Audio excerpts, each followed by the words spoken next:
মনে স্টুডেন্ট, আজকে এই টপ 10 টপ 5 যুগে যথেষ্ট চিন্তা ভাবনা করে তারপরে র্যাঙ্কিং করা উচিত এবং বেসিক্যালি করা উচিতই নয় আমার মনে হয়। কারণ প্রতিটা কলেজই ভালো, তার নিজের নিজের পার্সপেক্টিভ ওয়াইজ বিভিন্ন দৃষ্টিভঙ্গিতে বিভিন্ন কলেজ ভালো হয়।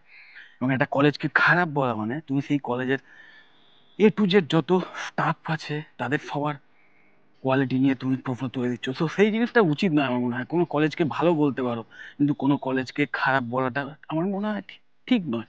তো যাই হোক, এবার এই যে র্যাঙ্কিং বা এই সমস্ত বিষয় কোনো কলেজ চয়েস করার ব্যাপারে, সেই বিষয়ে খুব বেশি অপশান থাকেই না মেডিকেল ফিল্ডের ক্ষেত্রে, বিশেষ করে MBBS কোর্স করার ক্ষেত্রে। এখানে বেসিক্যালি তুমি যত কলেজ আছে আমাদের অল ওভার ইন্ডিয়া, সেই সমস্ত কলেজকে দুটো ভাগে ভাগ করতে পারো, একটা সরকারি আর একটা বেসরকারি। সহজ হিসাব, অনেক বেসরকারি কলেজও আছে যাদের ইনফ্রাস্ট্রাকচার একদম টপ লেভেলের ঠিকই, কিন্তু তাও একটা বিষয় এই দুটো সরকারি আর বেসরকারি কলেজগুলোকে একদম হেল অ্যান্ড হেভেন ডিফারেন্স করে দিয়েছে। সেটা হচ্ছে ফিজ।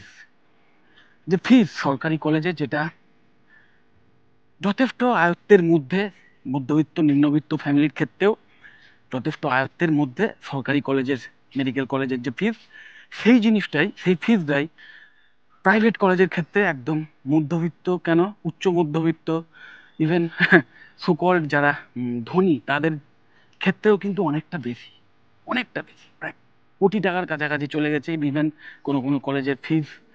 জাস্ট ফিজের কথা বলছি, কোনো হিডেন ফিজ বা অন্যান্য কিছুর কথা বলছি না, আমি জানিও না সেসব বিষয়। কিন্তু নর্মালি যে ফিজ, যেটা একদম তাদের ওয়েবসাইটে থাকে, যেটা তাদের রুলস ওয়াইজ আছে, ফিজ স্ট্রাকচার ওয়াইজ ফিজ, সেটা 1 কোটির ওপরেও অনেক কলেজে ছাড়িয়ে যায়, নিশ্চয়ই তোমরা জানো, প্রাইভেট কলেজের ক্ষেত্রে। যেটা কিনা সরকারি কলেজে ম্যাক্স টু ম্যাক্স হয়তো টোটাল কোর্স ফি সারা মানে চার যে 5 বছরের যে টোটাল কোর্স, সেই টোটাল কোর্সের ফিজ ম্যাক্স টু ম্যাক্স 50 থেকে 60 হাজারের মধ্যেই থাকে আমার যতদূর ধারণা, হয়তো একটু বাড়লেও বাড়তে পারে। তো ডিফারেন্সটা বুঝতে পারছো, কোথায় 50-60 হাজার টাকা আর কোথায় 1 কোটি বা 1 কোটির ওপর। তো হেল অ্যান্ড হিউম্যান ডিফারেন্স, এই ফিজের ভিত্তিতেই দুটো ক্যাটাগরি করা যায়, যে একটা সরকারি কলেজ এবং একটা বেসরকারি কলেজ। এবং সমস্ত স্টুডেন্টদের টার্গেট থাকে, যারা এই নিট ইউজি, একটাই মাত্র entrance exam all over India, নিশ্চয়ই তোমরা জানো। এই নিট ইউজিতে যারা টপ র্যাঙ্কার, তাদের মেন টার্গেট থাকে এই সরকারি কলেজগুলোতে অ্যাডমিশনকে ক্ষেত্রেই। এবার সরকারি কলেজগুলোর মধ্যে আবার বেস্ট অফ দ্য বেস্ট যদি তোমরা ধরোই, সেই র্যাঙ্কিং সিস্টেমে যেতেই চাও, তাহলে আমি বলবো এখানে টপ 10 বা টপ 5 না করে টপ 26 করতে পারো। কারণ টোটাল 26খানা all India institute for medical sciences বা AIIMS, এই কলেজগুলোর সংখ্যা টোটাল 26টা অল ওভার ইন্ডিয়া। এবং এগুলোকে একদম যদি মেডিকেল সায়েন্সের IIT ধরে নাও বা বলো, তাহলে কিন্তু খুব একটা বাড়িয়ে বলা হবে না। কারণ এই কলেজগুলোর যে ইনফ্রাস্ট্রাকচার, সেটা যেমন টপ নচ, প্লাস এখানকার যে কারিকুলাম, সেই কারিকুলাম কিন্তু একদম মডার্নাইজড।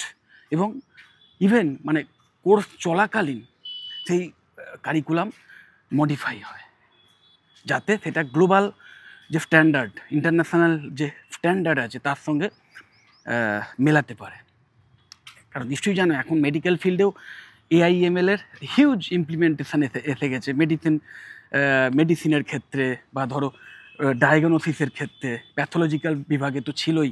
এছাড়া ধরো নতুন যে টেকনিকগুলো আসছে রোবোটিক্সের মাধ্যমে বিভিন্ন সার্জারি, তো সেই যে রেভলিউশনারি যে টেকনোলজি কম্পিউটার সায়েন্সের ফিল্ড থেকে যেগুলো আসছে, যেটা কিনা আজকের একজন ভালো ডাক্তারকে জানতে হবে, একজন ভালো ডাক্তারবাবুকে এই নলেজ রাখতে হবে, তবেই তিনি অনেক অ্যাকুরেট ট্রিটমেন্ট করতে পারবেন একজন রোগীকে। তো সেই বিষয়গুলোর ওপরও ফোকাস করা হয় এই কলেজগুলোতে, এইমসের কলেজগুলোতে। এবং তার সাথে সাথে এদের যে পেশেন্ট, এত সংখ্যক পেশেন্টের এবং এত ভ্যারাইটি রকমের রোগের ট্রিটমেন্ট হয়, যার ফলে একজন মানে শিক্ষার্থী বা স্টুডেন্ট তারা অনেক বেশি ডাইরেক্ট মানে প্র্যাকটিক্যাল একদম এক্সপিরিয়েন্স পায়, যার ফলে তারা অনেক বেশি সমৃদ্ধ হয়।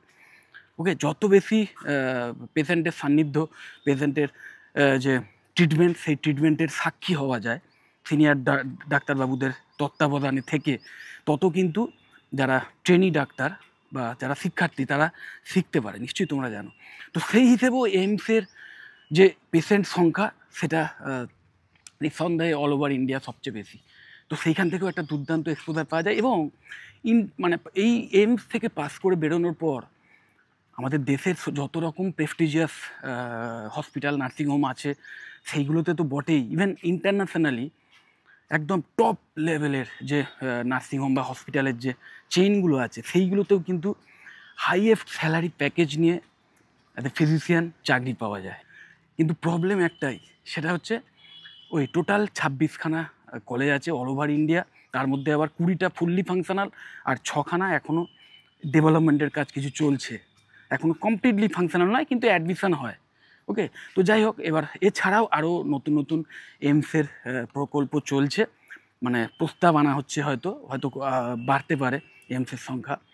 তো যাই হোক, টোটাল এই যে কলেজগুলো তার মধ্যে আপাতত অ্যাপ্রক্সিমেটলি সিট আছে ধরে রাখো 2024 কি অ্যারাউন্ড এরকম।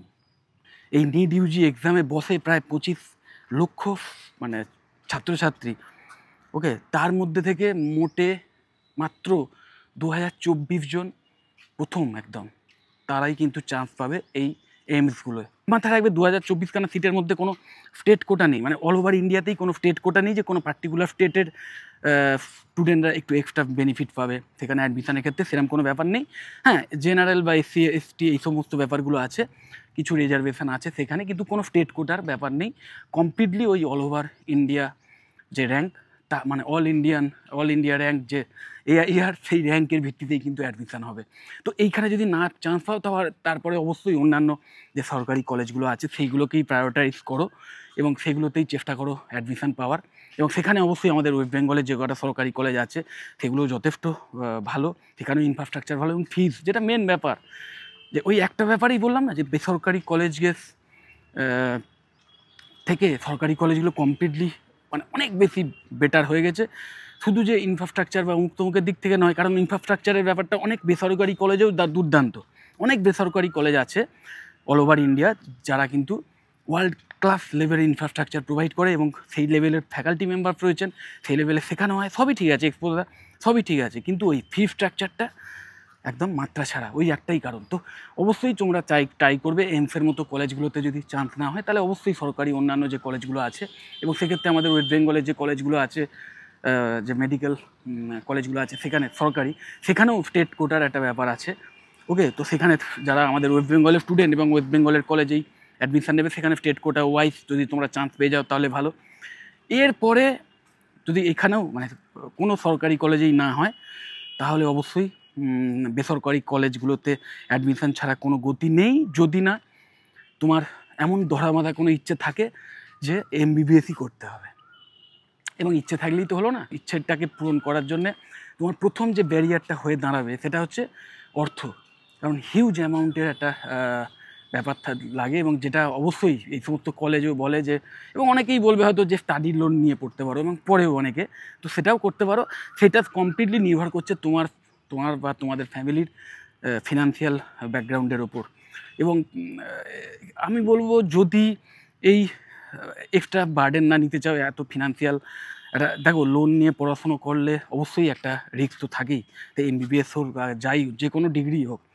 এবং অনেকেই ভাবে যে এমবিবিএস এমন একটা ডিগ্রি, এই কোর্স করার পর এই সমস্ত লোন ফোন শোধ করা অনেক ইজি, কিন্তু তাও মাথায় রাখবে একটা রিস্ক ফ্যাক্টর থাকেই, কারণ আলটিমেটলি তুমি যে লোনটাই নিচ্ছ সেটা তোমায় শোধ করতে হবে। তো যদি এই সমস্ত ঝামেলার মধ্যে না যেতে চাও এবং মনে করো যে না এই মেডিকেল মানে এমবিবিএসই করতে হবে এমন কোনো ব্যাপার নেই, আমি যখন সরকারি কলেজগুলোতে পেলাম না আমি অন্যান্য ব্যাপারগুলো একটু এক্সপ্লোর করব এবং সেক্ষেত্রে অনলি বায়োলজি স্পেসিফিক কোনো কোর্সের দিকেই যাব, তাহলেও তোমাদের জন্য অনেক অপশানস আছে।